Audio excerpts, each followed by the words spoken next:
Greetings everyone, and welcome to our session of Kubernetes, where we are continuing with our Kubernetes objects. Today we are going to be looking at the components of the deployment objects.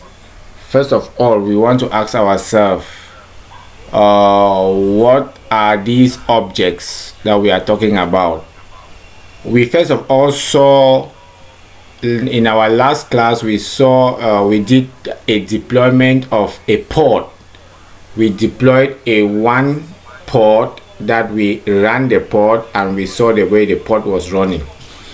Okay, today we are continuing with the different versions of those objects, and where we have said we are going to be talking about the replication controller and the replica set. The replication controller and the replica set are all subsets of the deployment object. In a deployment object, you are going to have a replication controller and you are going to have a replica set.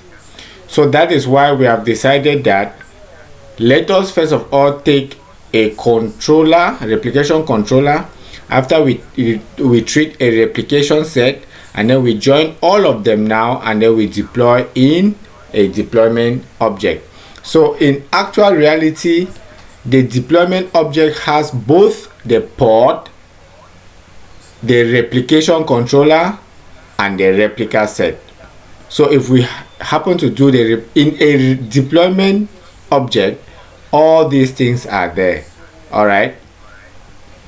So let us come to the demonstration board here. Okay, we know that at the base of everything is a pod. This is a pod. At the base of everything is a pod. Now, inside this pod is a container that is running, a Docker container that is running. Inside this pod, we have a Docker container that is running inside. Okay. Now, this container like this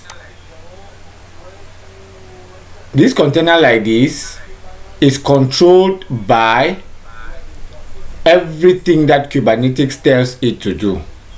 So at the middle of this container is surrounded a pod. Now this pod is also being controlled by a Kubernetes replication controller here. This is a replication controller that controls the pod. This replication controller controls the pod, tells the pod how to do everything. And then there is a replica set within the replication controller. This replica set is a secondary high level that controls both the replication controller and the pod. So because if you are controlling you and I am controlling you, then I am controlling all of you. And then at the top level now, we still have now the deployment. At this level, we have the deployment. The deployment is the highest level of Kubernetes, the highest object of Kubernetes that you will be mostly dealing with. All you will be doing is doing deployment. You are going to be doing deployment objects. So here, as we did say, we have the pod, and then here we have replication controller, and then here we have the replica set. So in a replica set, there must be a replication controller, and then here we have a deployment. So in a deployment, In a deployment, there is a replica set, there is a replication controller, and there is a pod. Okay, so these are the various things that we are going to study today. But of course, these are not the only objects of Kubernetes, as I did say. There are going to be so many different objects of Kubernetes that you are going to learn. Okay, today these are the four main objects that we are learning. So we already installed a pod. Now we are being told that when we are installing a replication controller, it also installs a pod. So let us look at the content of a replication controller. Let us see the content of a replication controller. What is a replication controller? I prepared the file of a replication controller here.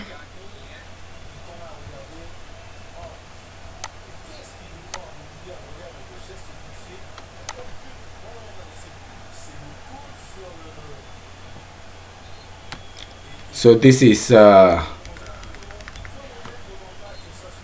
replication controller. So look at this replication controller very well.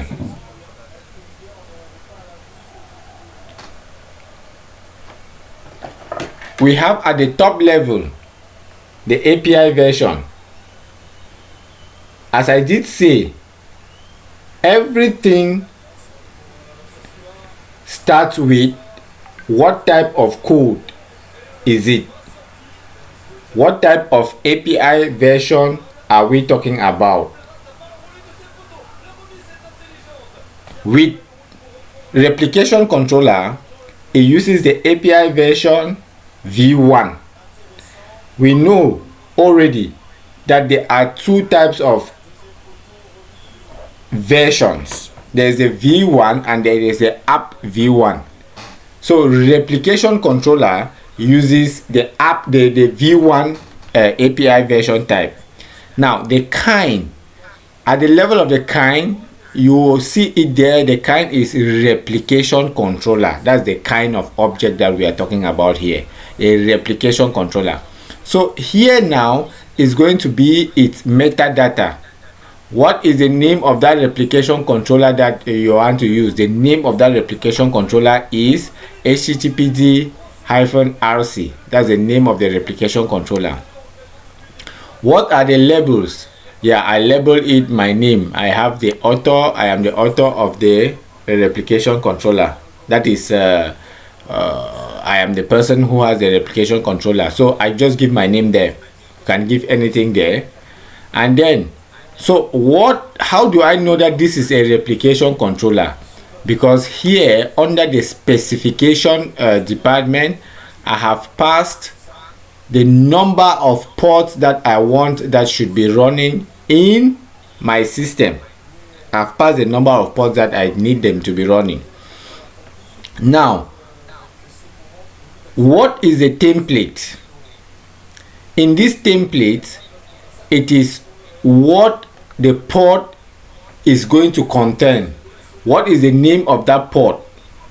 Here is the name of the replication controller, and then the template gives the name of the port and the owner of the port too, right?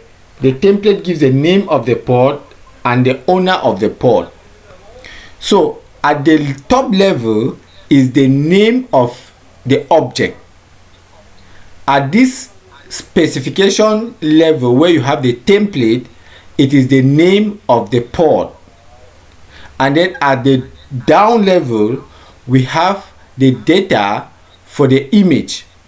The image that we are going to be installing is httpd, and the container name that we give to that name for that container, to that image. That's when the container will start running. The container will be called my httpd. We expect the container to be available. It is actually built with the port 80 open, and we are routing that port 80 to port 8080. So we will be expecting that the container should be available at port 8080. Whether it will be available or not is another topic for another day. Today we are just discussing how the container behaves. Okay, so let us create this container at this particular level, because the issue is not going to create the container, please. The issue is understanding the container YAML. At this particular level, is there anything that anybody does not understand with respect to the container YAML? Yes, Mr. Kiba. Yes, from our manifest file, if I'm right, there is no name of the container or the image that we have to pull. Here is the name of the image, HTTPD. Oh, okay, it's no more like Nginx or Tomcat or whatever. Nothing again like that. HTTPD is a server like Nginx. Another type. Oh, okay, sir. Okay. HTTPD is a server tool like Nginx. We can still pull Nginx. We can still do a manifest file for Nginx and pull Nginx. It's just that Okay, I so don't I get want the I don't point. want to be using one and the same thing. You feel like the only server that is existing in the world is Nginx. Okay, sir. There is Tomcat that is there. There is Nginx that is there. There's HTTPD that is there. So there are as many as possible. Yes, Declan.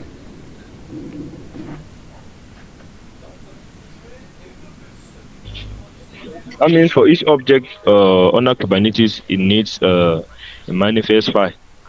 And then, from what I can understand in my own way, the information, the most important informations are under the spec, where you define some sort of credentials like the name of the author and the name of the container per se. Yes. The container name is Okay, at sir. the lowest section of the spec. That's where the container name is. Okay. After we finish doing the basics, these are just the basics of a manifest file. When you see a real Okay. industry manifest file, it contains a lot of information more than this.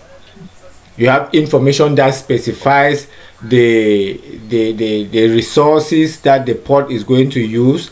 You have information that specifies how the resource is going to behave, whether it will always restart or not. We have information that specifies whether it is going to by the time it is terminating, after it works for a period of time it terminates, or after it performs its function it terminates. We have all those informations. There is a lot of information in a manifest file, in an industry standard manifest file. We are going to take a look at how that file is. The most important thing Okay, here sir. is understanding the various sections of the file. Yes. Another worry is that from the spec, looking at the indentation, the mother, that is the parent there, the spec, and then under again, look at another segment of the spec. So what is the main difference between the one, the parent, and the other one down? Okay, just like I was saying, the first specification gives the data with respect to the pod. This one is when they say replica 3. What is the meaning of replica Yes, 3? sir. What is going for 3? It is the The pod, reports, sir. 3 pods. Now we say template metadata name. The name httpd pod hyphen pod is the name of what? Is the name of the pod. And then the author, who is this author is authoring what? He's authoring the pod. Here this author is authoring what? He's authoring the object. Here this author is authoring what? He's authoring the pod. Okay, then at this other specification now, the specification, this name my httpd is the name of the container that will start running, because you are going to pull a container from somewhere, and when you pull that container it will start running. And then the Inside the pod. yes, this is the name of the container that will be running inside this pod. So Okay. Okay. so the image which you are going to pull in order to spin up the container is called httpd. So the lower spec is actually taking information with respect to the image and the container. The Docker image or the image of whatever containerized application and its container. Okay? Okay. So this is the most important thing. The container. The container pod. When you say the container pod, this is the container pod that we have down here. So this pod, like I said, the container pod is the actual pod that the image came with. Every image comes with a pod, right? Yes, sir. Every image is built with a pod. So the container pod is the pod that when the container is running, it has that pod. But now you are doing what? You are mapping the pod to a different pod 8080. Okay? You are now mapping the pod to a different pod 8080. Okay. Yeah. So just to Mr. Kiba, go ahead before I come in. Okay, sir. Yes. I was thinking that every port must be linked only to one container. Now that you replicated the port 3, Okay, sir. but the container is just one, will this be normal? You are thinking that every port, Every port will have its own container. yes, and that is true. But now you replicated our port, which is 3 replica. Yes. But down the HTTP is only, you didn't replicate. Or this will go for all. Now, what is the concept of Kubernetes? Do you remember the concept of Kubernetes? It is so that everything should be highly available, right? Okay, yes, sir. It is a service. Kubernetes is a resource that serves a particular thing in a particular way, right? The idea of Kubernetes is that as many ports as possible to serve one purpose. Okay. All the ports are serving one purpose.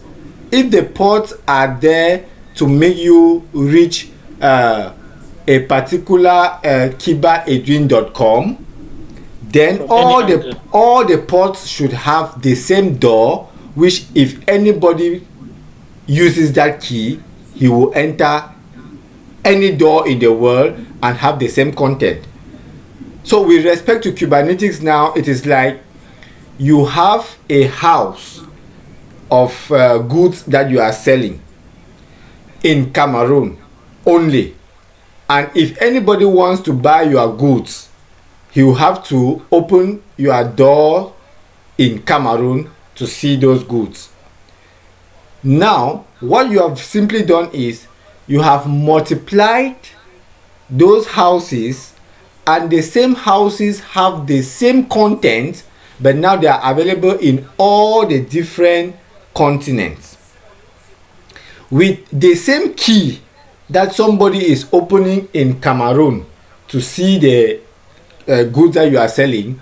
That person can open the same doors or the same type of doors that are in Europe and that are in Asia. And in reality, the person who is actually having the keys and trying to buy does not even know again whether he is opening by the door that is in Cameroon or the one that is in Europe or the one that is in Asia, because he just has the key and they then plug this key to this lock. When he plugs the key to the lock, the door that is closest to him gets open. That is the concept of Kubernetes. Is it clear? Very well, sir. It's clear. Yeah. So that is why we have down here, we have one port that will be open for all the various ports. All. Okay? Okay, sir. All right. So this is our replication controller. Why do we call it a replication controller? Why do we term this a replication controller? The reason is because it controls the number of replicas that we are going to have in the pod. it controls the number of replicas that we are going to have in the cluster.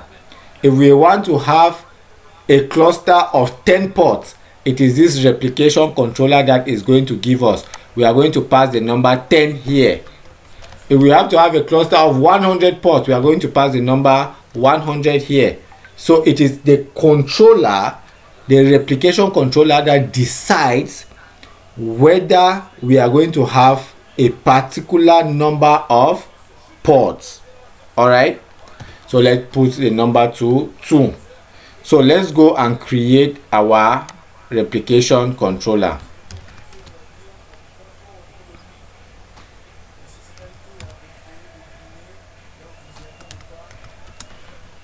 Let me first of all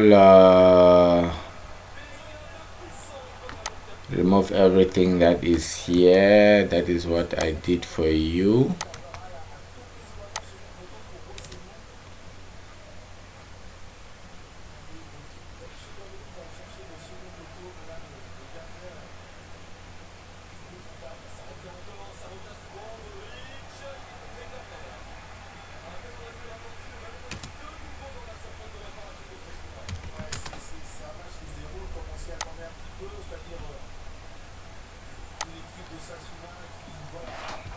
Okay, here is our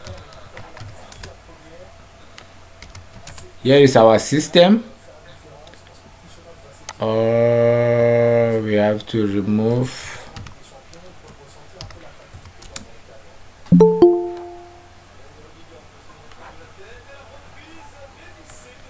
let us remove this.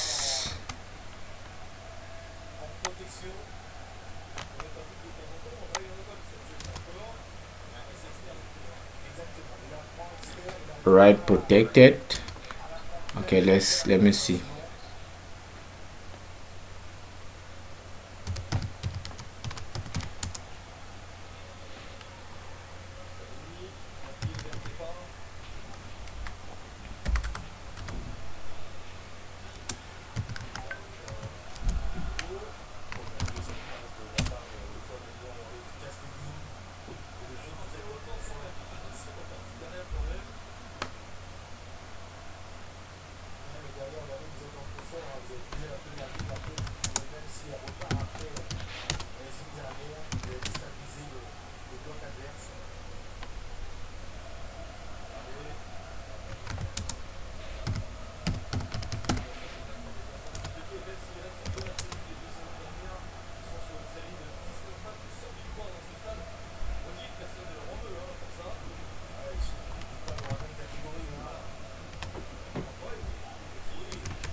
I hope you are practicing your Linux.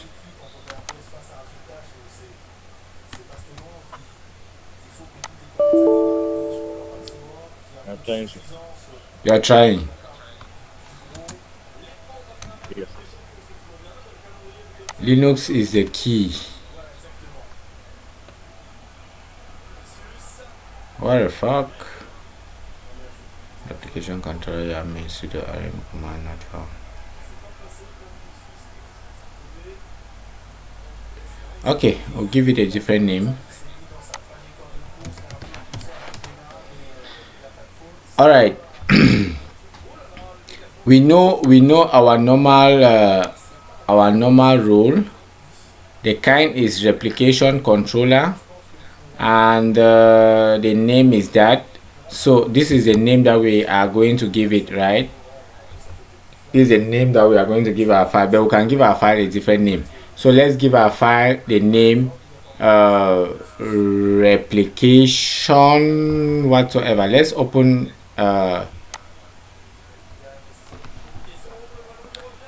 let's give our file replication object vim hyphen replication object.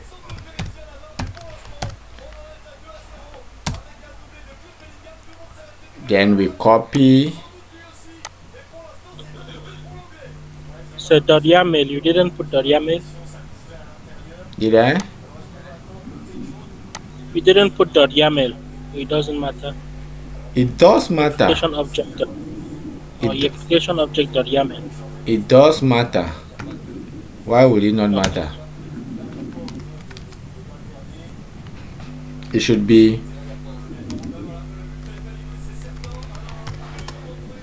we should have a replication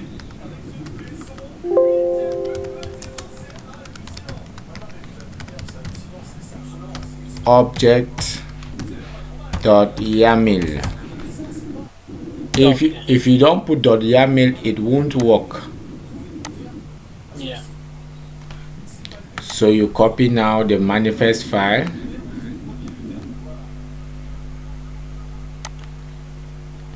and you paste. We have gone through all of this. We believe it is okay for us. So we have the file there, replication object.yaml. So how do we execute this file? We remember how to execute the file.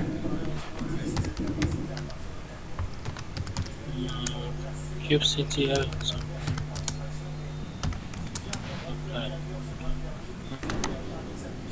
These are the various things they will be asking you in your various interviews. How do you run a YAML file? Our file was created, right? It was created. How do we know it was created? kubectl get ports. We are going to see that our ports are up and running. Okay, our ports are up and running without any problem. Okay, now the issue is you can decide to see a particular port, so you run kubectl get describe.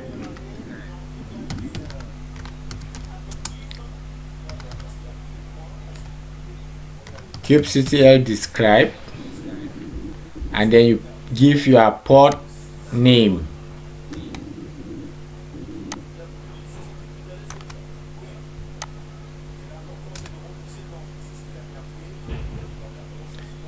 The server doesn't have. Okay, you have to pass the port kubectl describe port,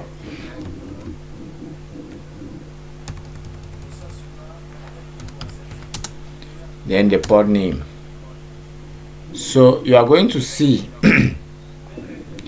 from here, you know that this is a port that is running in Minikube. It is normally scheduled. It was scheduled 82 seconds ago, right? You see all the information concerning the port. Has the port failed to synchronize with config map? This is the kubelets that are running the port. This is the image that is running the port. The image was successfully pulled. Okay, everything you see it with kubectl. So if somebody asks you, if you want to know information about a particular port, what should you do? Tell the person that you can, if you want to know the information detailedly, you should use kubectl describe. If you want to know a detailed information about all the ports, you should use kubectl get ports -0 wide. You will get the full information with all the various ports. Okay, so this is our port is now active and running. So what do we have as replication controller? As a replication controller, the replication controller makes sure that the desired number of ports should always be equal to the available number of ports. Make sure you understand this. The desired number of ports is always equal to the available number of ports. What is the desired number of ports that we have? We have a desired number of ports which is 2. That is our desired number. And so the the available number should always be equal to the desired number. Look here. If I run kubectl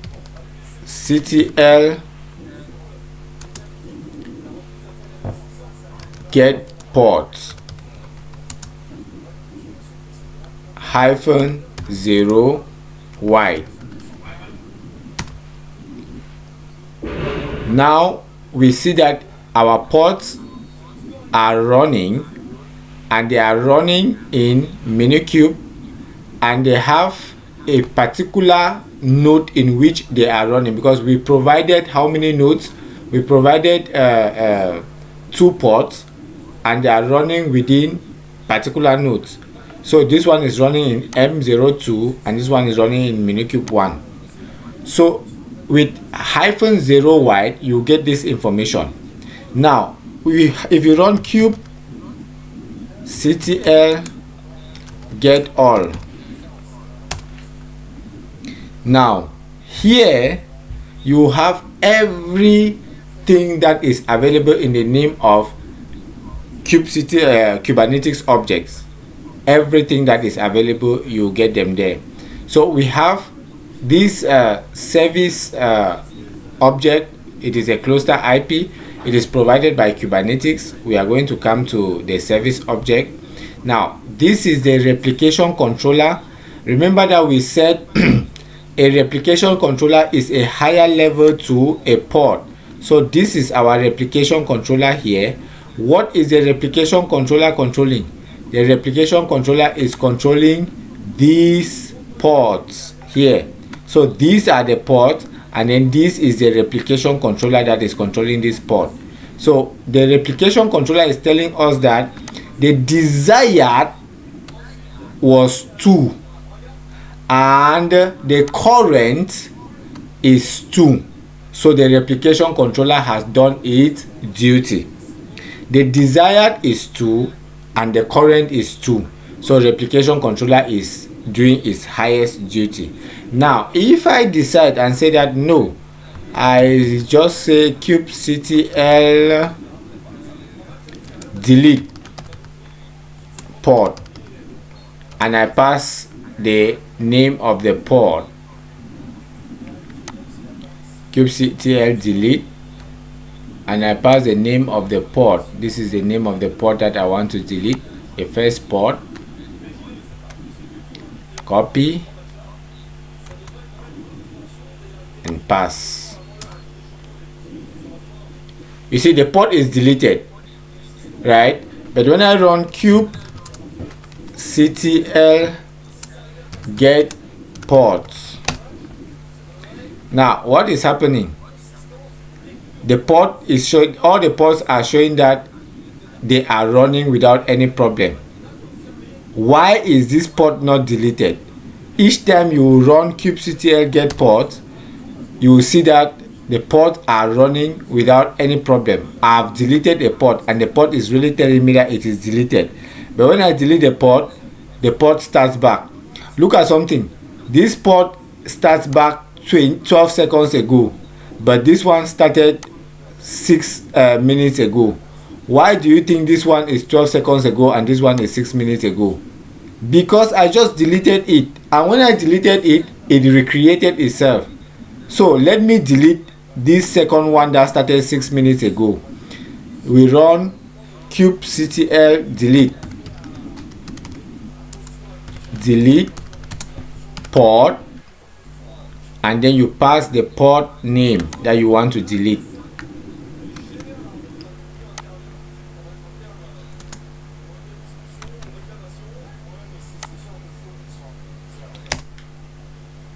Now our port is deleted. Now if we run kubectl get ports, we see that all our ports, as it is being deleted, it is being recreated. So the desired state will always make sure that the available becomes the desired. Yes, Declan. Oh, it's okay, sir. It's just what I wanted to say. It's okay. Yeah. So the desired state always makes sure that the available is always the desired. So for this one now, you can never actually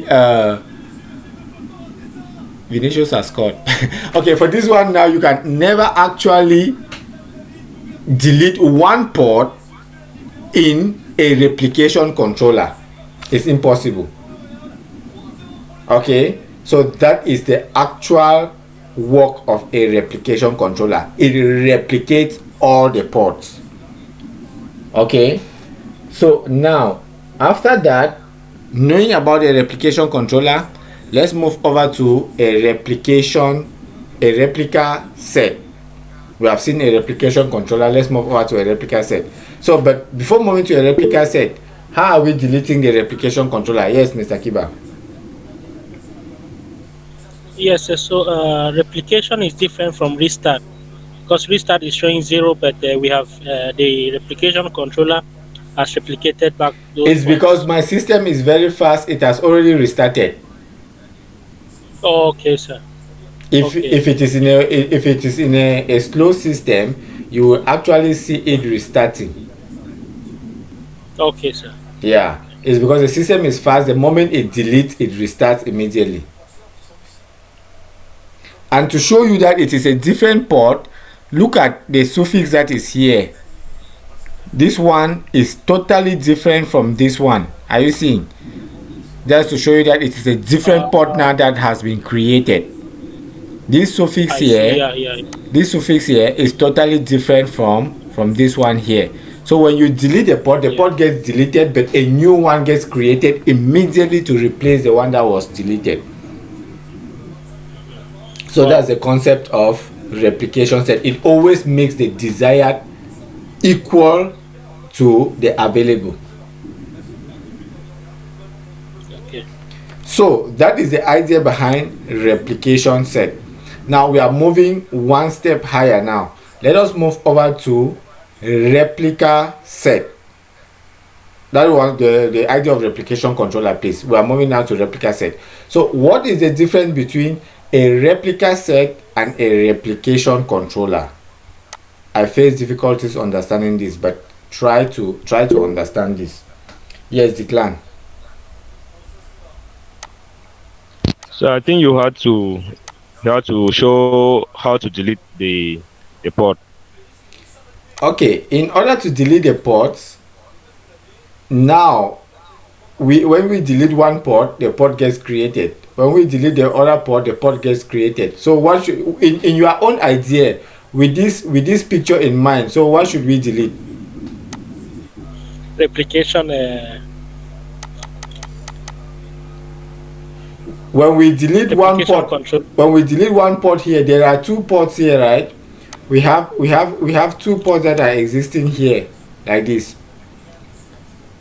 We have two ports that are existing here. Excuse me, yeah. Our two ports are existing here. Now, but the problem is, when we delete one port, the port gets created. So what should we do before we delete ports? That's the question.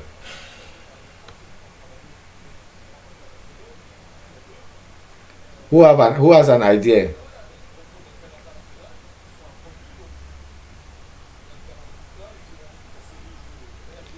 It's as simple as anything, right? Maybe You just need to delete. you need to. You just you have both ports that are linked to the same replication controller. When you delete this one, another one gets created. The question is, who creates this one? Who is creating the ports? The replication controller is creating the ports. So if you don't want the ports to be created, delete then the replication controller. When you delete the replication controller, no port will be available anymore. Understood? Oh, yes. Because the replication controller is the one creating these ports. So if we decide and we destroy the replication controller, no port will be created anymore. So let's try and see.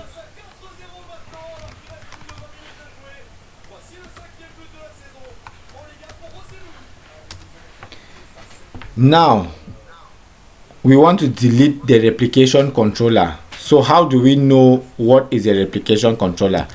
Always run your kubectl get all, right? Kubectl get all. When you run your get all, you will see your replication controller, right? This is the name of your replication controller. So how to delete your replication controller? You first of all run kubectl delete, right? What are you trying to delete? You are trying to delete a replication controller. It is a type of an object, so you must specify the type of an object that you want to delete first. The first thing is specify the type of an object that you want to delete first. After you must have specified the type of an object that you want to delete, then you specify now the name of that particular object that you are deleting. The idea is gotten. Specify the kind of object that you want to delete, then after that you specify the name of the particular object. So I ran kubectl delete and I said I'm deleting a replication controller, and the name of that replication controller is httpd-rc, and it got deleted. So if I run now kubectl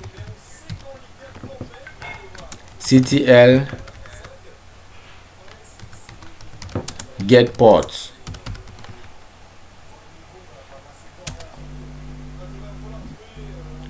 I see that I have no default resources. There are no resources found in default namespace. Okay, so it shows that there is no more port available. I have destroyed my port and I have destroyed my replication controller. Okay, so but the replication controller YAML file is still in my computer. All right, so let's move on now to see how the replica set is different from the replication controller. How is a replica set actually different from a replication controller? Look at the YAML of a replica set.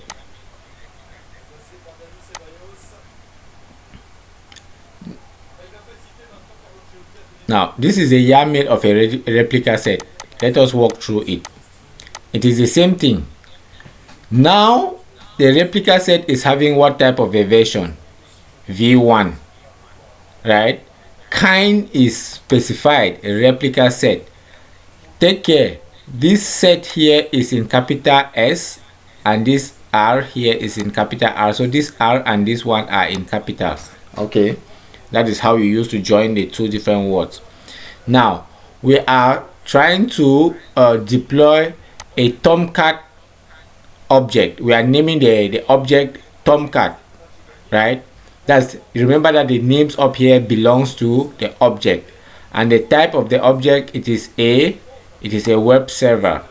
All right, author is one new here. Now we want how many replicas of that particular port? There are 4. So look at what is happening here. In a replica set, we have a replication controller. In a replica set, we have a replication controller, just like what I said here. Inside this replica set, there is a replication controller.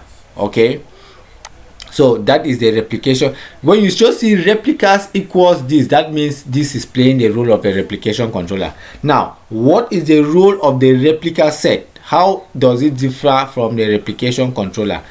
When you see this selector match labels, this is the part that belongs now. This is the part that makes this YAML being called a replica set. Why is it called a replica set? I'll explain. This is the part of this YAML that makes it to be called a replica set. Why is it being called a replica set? Let me explain to you. Now, in a person's computer, in a person's computer, in what you generally will call a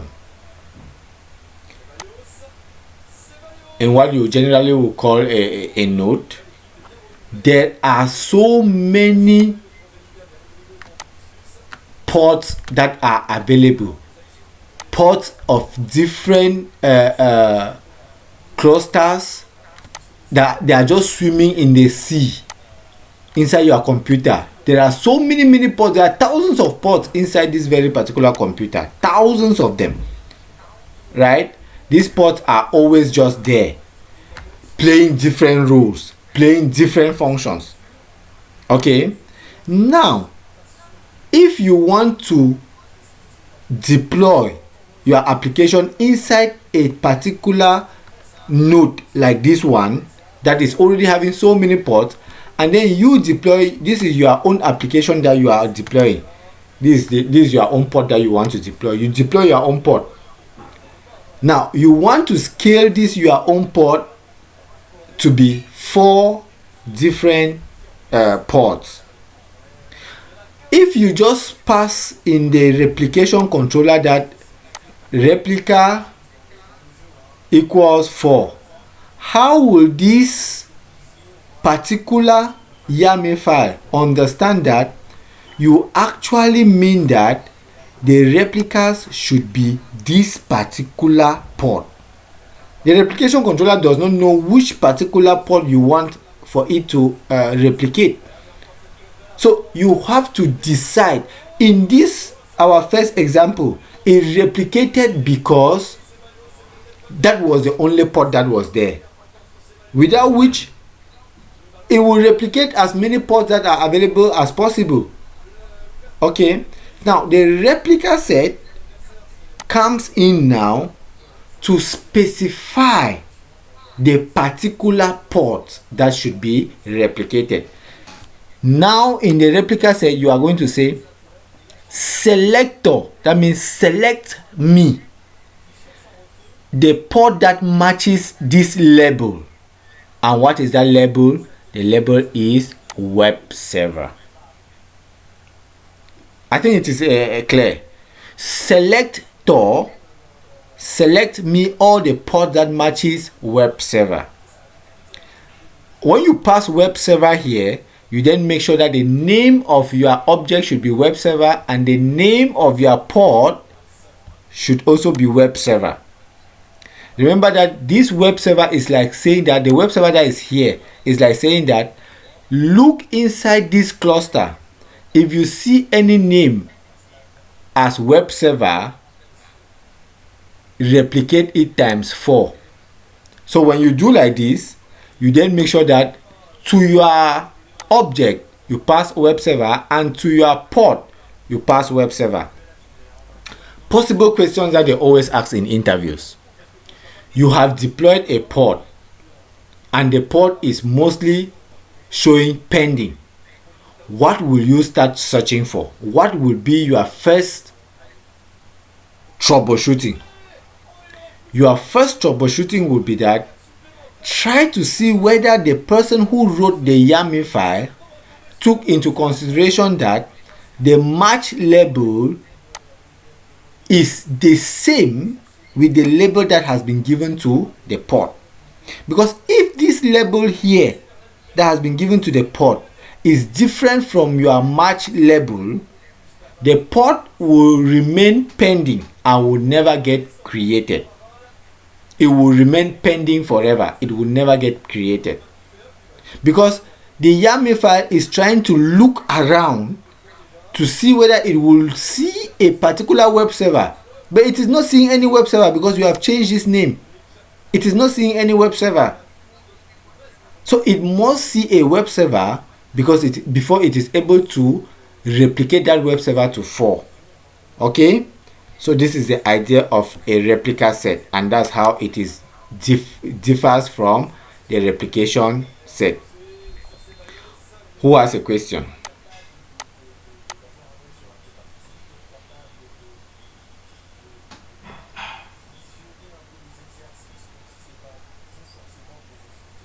Okay, I take it that it is well understood. So let us create our replica set. How do? We first of all create our file.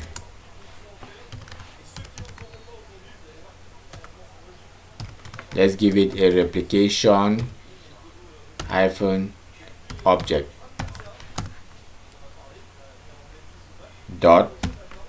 .yaml. We already have a replication object.yaml here.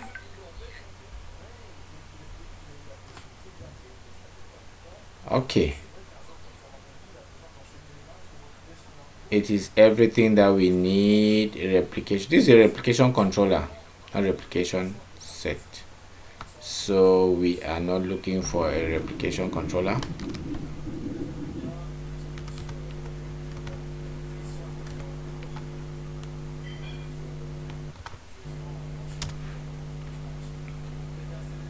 What did we give the name? Replication object.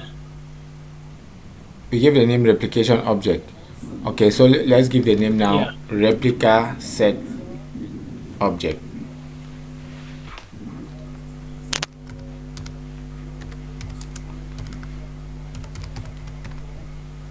Replica set object .yaml.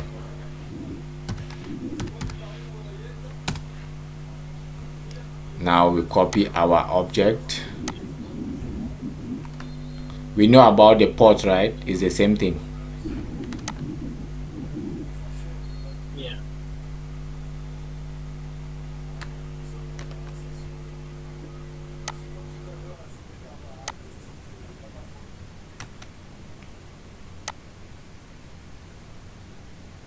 Cool.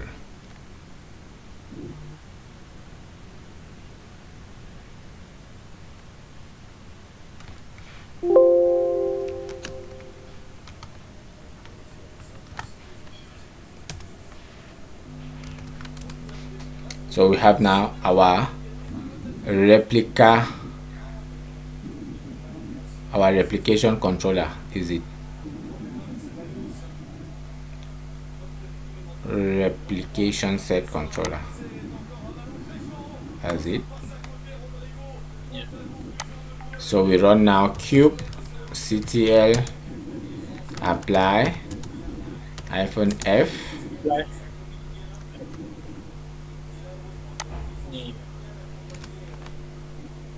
It get created. So we run kubectl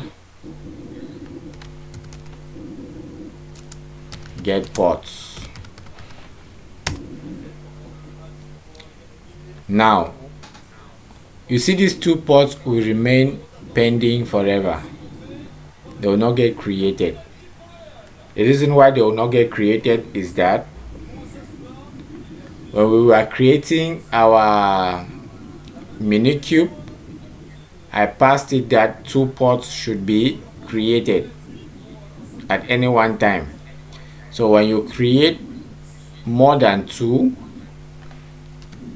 the other ones remain on pending forever. These ones will never get created. Okay, so while setting your Kubernetes, you remember the Kubernetes, let me show you the command.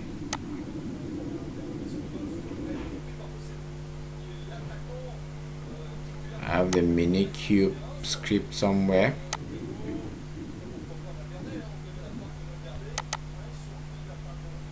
Look at this command.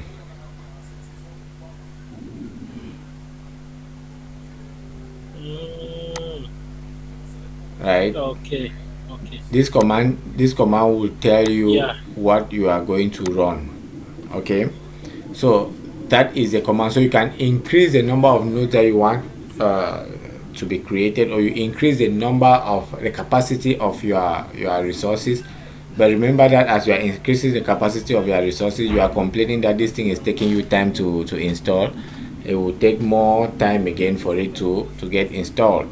Okay, So that's the difference between the the replication set and the replication controller. Okay, so we understand what the replication controller does, and we understand what the replica set do. So I believe that we are capable of actually responding and giving the differences between a replication controller and a replica set. Difficult, and hardly does it get appear in interviews, but this is for you to master and be capable of explaining that. Now, at their toppest level is the deployment object. That is actually what is being used in the industry. The deployment object. The deployment object contains everything. It contains the replica set, it contains the replication controller, it contains everything. Okay, so let us see what the deployment object, how the deployment object is different from the others.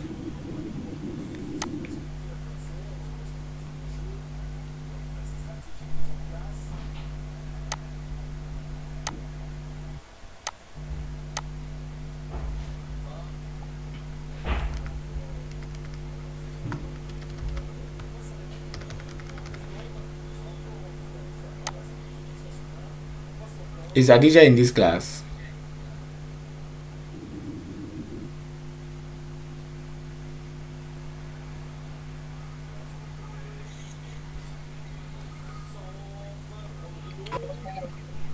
I'm there, sir. Good evening.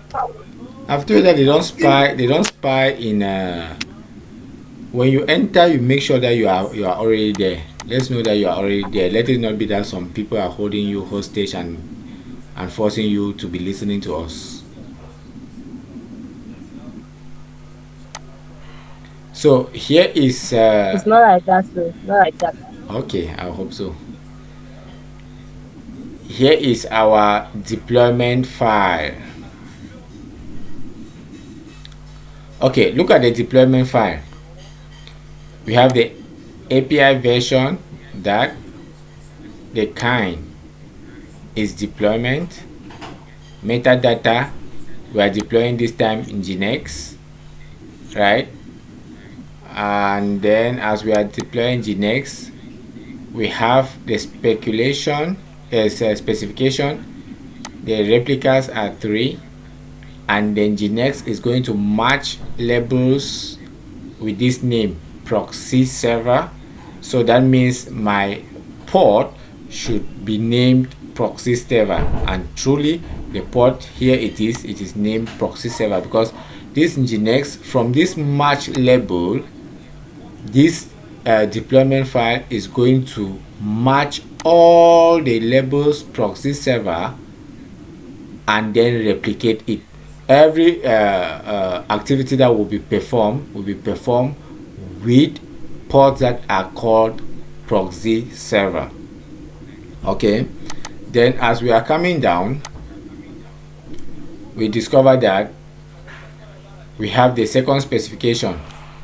The containers, a name of the container that we want will be Nginx, and the image that we are pulling for Nginx is Nginx 1.7.9.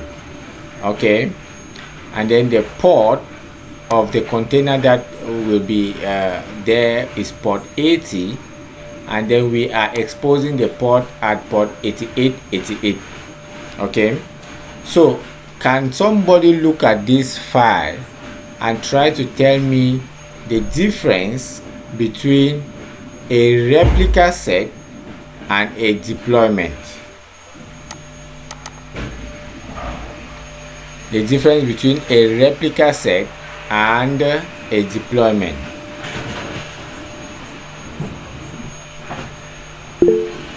Yes, Mr. Kiba. Let me try. From a deployment, I can see that we are starting from the image. Meanwhile, for replica set, we didn't start from the image. The base was not from the image. For deployment, we are starting from the image. Where are you talking? Where do you mean by we are starting from the image? Nginx hyphen deployment. This is just a name of the deployment. It's not actually the image in Nginx. They are just naming the deployment Nginx.deployment. This is actually the name. When you see under this metadata here, what comes here is the name of the object, not the name of the image. The container. Yeah, not the name of the container or whatsoever. It's the name of the object. It is the object at the top level. Okay, it's the object at the top level. It is not actually the name of the container.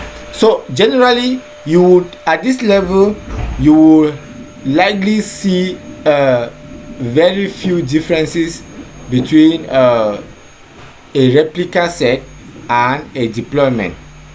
But when you come down here, you will see these labels here, right? You see this label here at the level of the port. It has this proxy server label there, the same at the level of a replica set now. But as remember, I told you that when you are in the industry level, when they are deploying a deployment, it is always having specifications for resource capacity. It is always having specification for automatic updates. We are going to come to see how automatic updates are being performed. We are going to see how the deployment is used to perform some sort of load balancing, right? The deployment contains, now at the level of deployment, it contains everything. I mean everything. You can pack everything into a deployment and you deploy. That is just the difference between the deployment and the replica set, without which at the basic level the replica set and the deployment are basically almost the same. Okay, so there is no major difference between a replica set and a deployment. But always know that in the industry level, you will always be writing YAML files at the level of deployment. So what you'll be learning is at the level of deployment. Okay, now I was waiting that somebody should ask me that so can we see Nginx being displayed like when we install in when we install a Docker container? We go directly and we take the port and we put on our browser and we see it being displayed. Can we also see Nginx being displayed? That is a potential question that you should ask, right? And can we really see the display of Nginx in Yes, sir. Kubernetes? Yes, sir. Yes, sir. So the simple answer is that is now the difference between Kubernetes and containerized services. Look, in Kubernetes, what happens is this: we have the pod deployed or the object deployed, right? And then this is the object. This is the object. And then we have the service. We have the service that takes this object and remove it to the outer world. A pod deployed without a service cannot be accessible, right? A pod deployed without a service cannot be accessible to the outer world. So every pod has a corresponding service that sends it out for people to see and get access to it. Without a service, this pod cannot be accessible.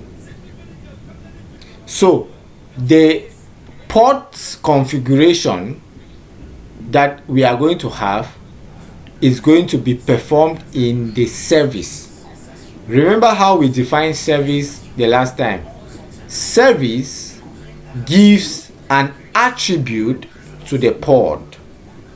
The service gives an attribute. It gives more meaning to the pod. This pod is only running inside its node. It cannot be accessible from outside. So it is this service that is going to take this pod and attributes it a port number which is going to get exposed outside. So that will be our studies tomorrow. We are going to base now on how services takes ports and export them outside. Is that clear?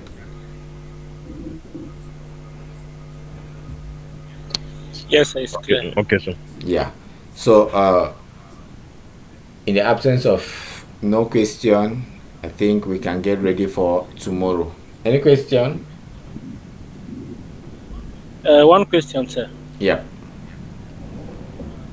So we know Kubernetes as also a load balancer. Yes. Now, but when we were replicating some ports were showing pending. Kubernetes was unable to send those ports to maybe one node, or like ports were showing pending. So does it mean it was unable to balance the? It actually balanced, but the problem was that the resources that we provided were too small. Oh, okay. And in this case, we are using Minikube and not an actual cluster. Okay. We are using Minikube, which is having just one node. Mm-hmm. We are using Minikube, which is having just one node. We can set a cluster of Kubernetes, but that one will take us time to set a cluster of Kubernetes. Okay, sir. Yes. All right, guys.